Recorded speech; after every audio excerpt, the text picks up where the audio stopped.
What's up guys, this is Teddy. Welcome to my YouTube channel. This video I'm going to be teaching you guys how to not get lost in the sauce with your data. And you can get lost in the sauce in software development. You can look at, a huge 500 line function. You can get lost in the sauce in databases because a lot of times you can return so much data at once that it's almost you can't even decipher it because it's just so much data. And finding and projection are going to be almost like your surgical tools to quickly just get the data that you want and quickly find the data and get the data that you want so that you're not returning and wasting your time. So these are going to be very real world, and even though you can just get by with CRUD, this is another video that I would consider very, very important. So we already talked about, like I said, we already talked about CRUD. And if you're a software developer, let me see, I'm trying to get my Wacom tablet to work. And if you're already familiar with CRUD, and we talked about this in the previous video, find is read in CRUD. And we already talked about the DB. This is going to be our database. This is going to be the collection or the table. Sometimes, like if you come from SQL world, this is going to be the table that we're going to reach into. And find is, once again, it's just find. And MongoDB is awesome enough to where we don't have to use where, we don't have to use all of these crazy queries, and it gives us a nice little JavaScript-y looking function to find our data. And when we want to find data, all we do is we have our first value, we have our second value that we want to find, and this is going to be this part, the first part, and this is going to be the other part that we are trying to find. Pretty self-explanatory. Like, I don't think that's going to be confusing to too many people. So let's just go ahead and let's fire off our first find. Let's go ahead and try to find let's try to find the price. And I'm going to make this one a little bit of what I call it, like a brain bomb or something, or just some kind of like stupid word to be. This is going to help you in real life, and this is almost going to be almost like a gotcha for when you are actually using MongoDB. So whenever you are doing a find, this is very, very, very important. The find is it's case sensitive. You have to make sure that you are returning or you're finding based on capital letters and lowercase letters. It has to match exactly. And also, whenever you are doing a find, you have to use this almost function looking thing whenever you are doing a find. Like I said, BSON, and I talked about this in a previous video, if you're trying to find data based on a value, you have to make sure that you put this in here, otherwise it won't show up. And I learned this the hard way in a production environment, and I really looked like an idiot one time. So don't do what I did. Make sure that you are typing it in exactly the way that you're trying to find it. And we're just going to do right here. We're going to find our price. We're going to find with the number decimal, and we're going to have the 317, I'm guessing, dollars here for the price. So first thing, let's go ahead, fire up a shell. And if this is going to be an example here, we're going to assume that we don't know where the data is, but for this case, we're going to have to type it in exactly. So it'd be nice just to kind of be able to quickly glance over just for practice. So we're going to go price. So first thing, let's see here, we have price. Then we have our, number decimal, and it's going to be 317. So we're going to go number decimal, and 3T is going to go ahead and complete it for us.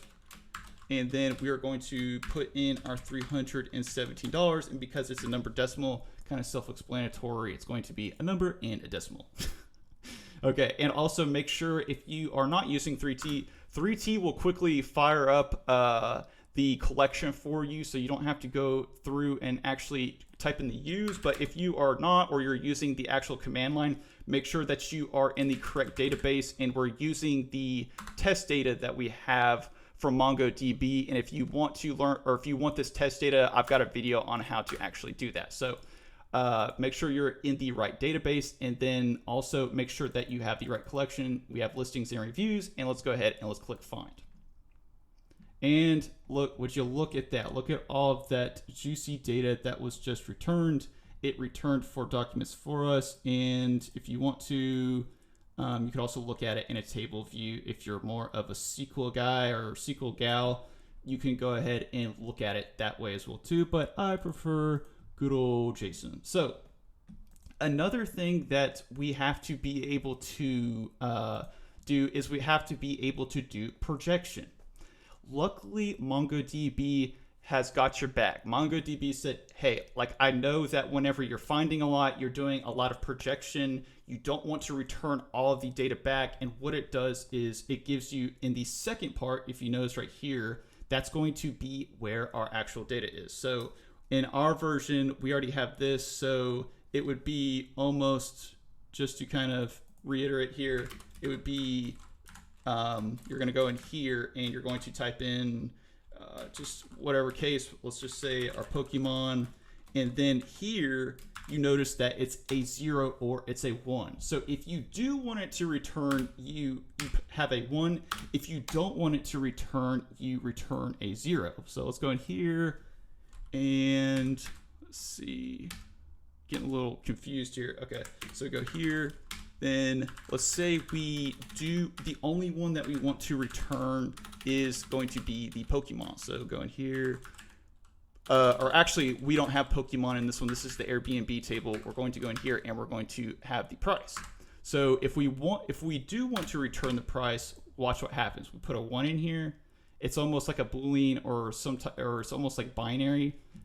What you do, if you do want to return it, you put a 1. If you don't want to return it, you have a 0.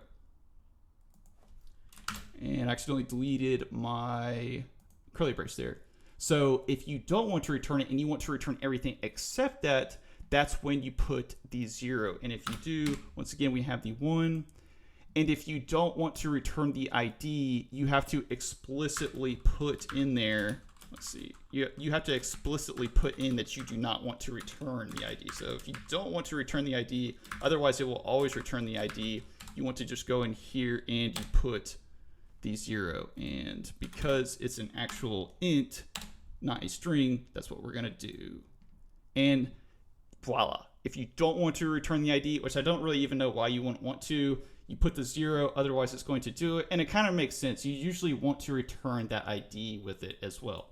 So the next thing that we're going to be talking about is very, very important query conditionals. And I've kind of taken the liberty of filtering out all of the ones that you don't really need and try to stick with things that are going to be very real world. So in MongoDB, you have these things called modifiers. Modifiers usually are indicated by the $. And you may be looking at this, you're like, well, Teddy, like what the hell is LT? What is LTE, GT, GTE?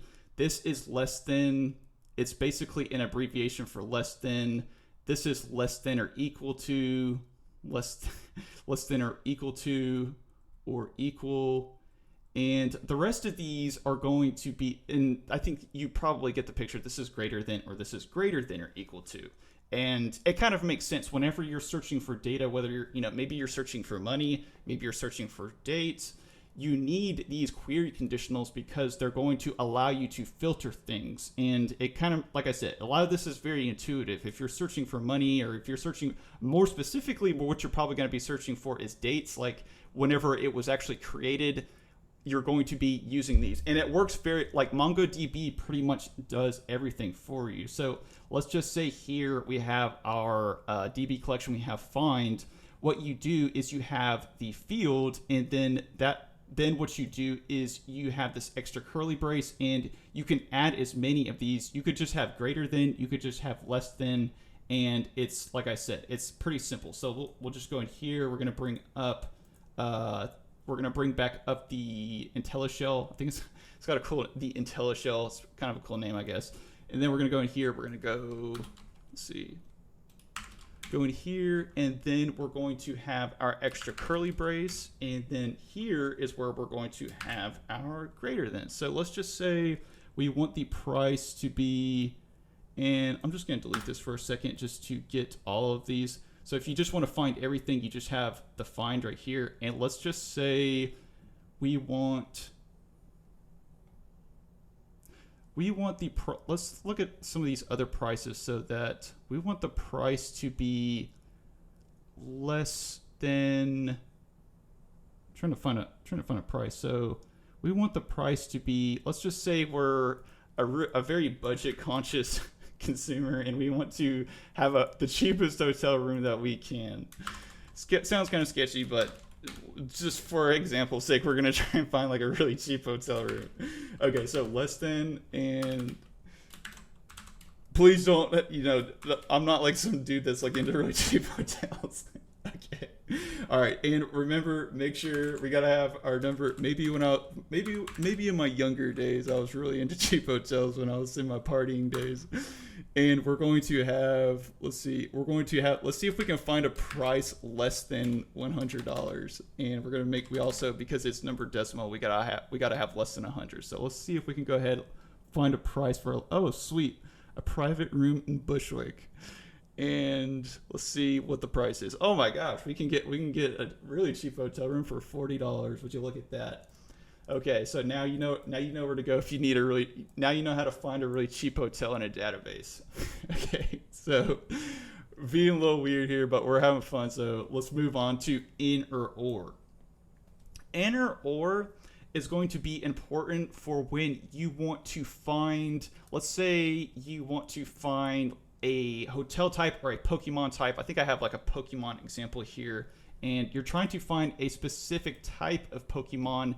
And that Pokemon, you don't want to just search for electricity. You want to search for Pokemon that are electric and they're water types. So let's just say you're, you know, a Pokemaster, and previously we just found electric Pokemon. We were searching for like Pikachu or something, but now we want to also search for Squirtles, and we want to search for, you know, other types of Pokemon. And this isn't limited to one thing. This is also you know, you can do this in as many ways as you can. And the difference is going to be the in is going to allow you to just search for these two values, or just search for values that are within the actual property or within the actual column. And the or is going to allow you to search by electricity type and another column as well too. So we have type is going to be electricity, then we also have type.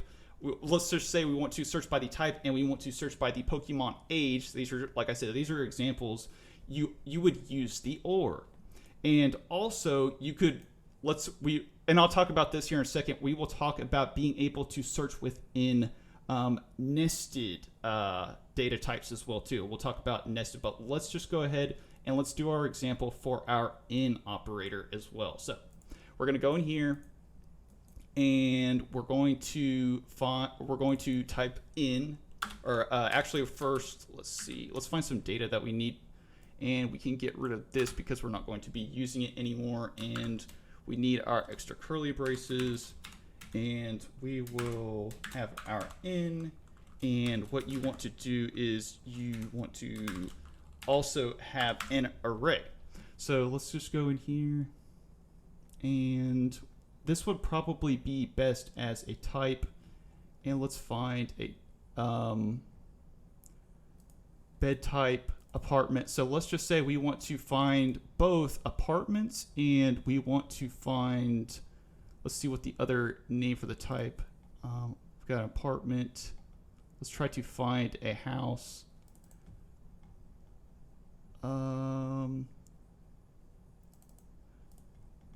Looks like most of these are apartments.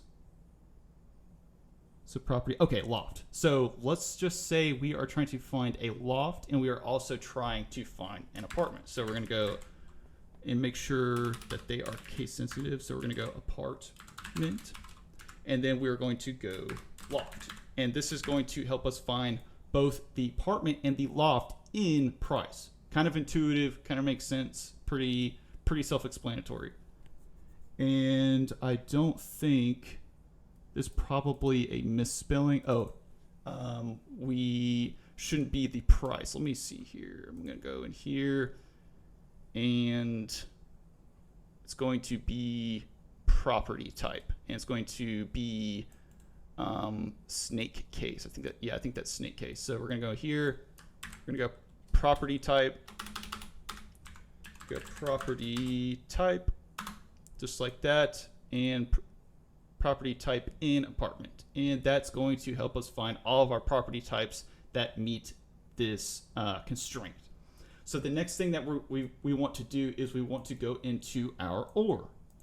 And OR is going to allow us to search within, like I said, two fields. Within, we were only able to search within the exact same column. Like this is the exact same column. If you're a SQL guy, the in is only going to allow us to search within this column right here, while OR will allow us to search within multiple columns. So let's find another easy one so that we can not get, so I don't confuse you guys too much. And we've got room type, and we've got, let's just say we want to search for property type and we want to search for room type. Once again, we've got our OR right here. We've got our type. It's going to be electricity. There, I think, yeah, that looks good. And then we also have our other value that we have right here. So if it's confusing you, or that's going to be our type, that's going to be our second type, while in only has one. So let's go over here and let's go ahead and do the property type versus the room type. So go in here, we're going to delete this and going to have our OR. And in this case, the OR is actually going to be the first one. So we've got OR, go in here, and got, let's see, property type. Got property type. We've got this. Then we have our property type is going to be, let's go ahead and let's search for apartment. So we've got apartment right here. Have our extra curly brace. Then we are going to go into here and we are going to do our room type. So we've got room type. Then we are going to search for entire home. Let's just say we're going to search for that one down there. Got entire home and apartment, just like that. And need to add our extra curly brace right here. Okay, and so I got right there, I had to take out that extra curly brace, and we're going to search, and that is going to be our OR. So the next thing that we also have to start talking about is how to search within nested data. So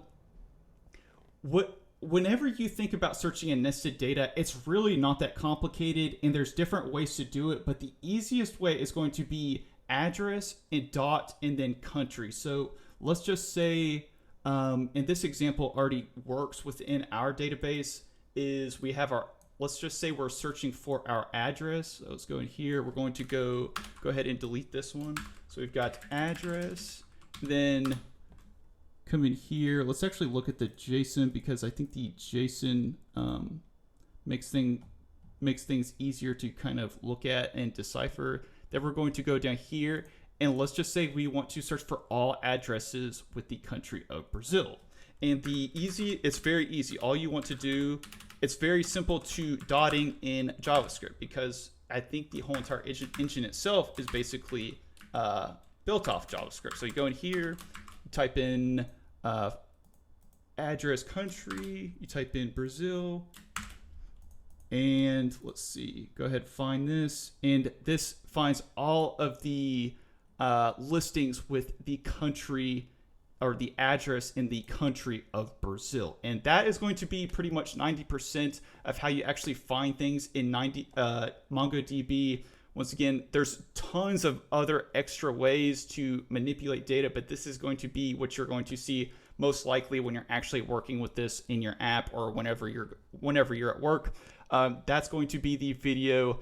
I hope that you guys enjoyed this. If you did, make sure to hit that like button, make sure to hit that subscribe button, and as always, thank you for watching.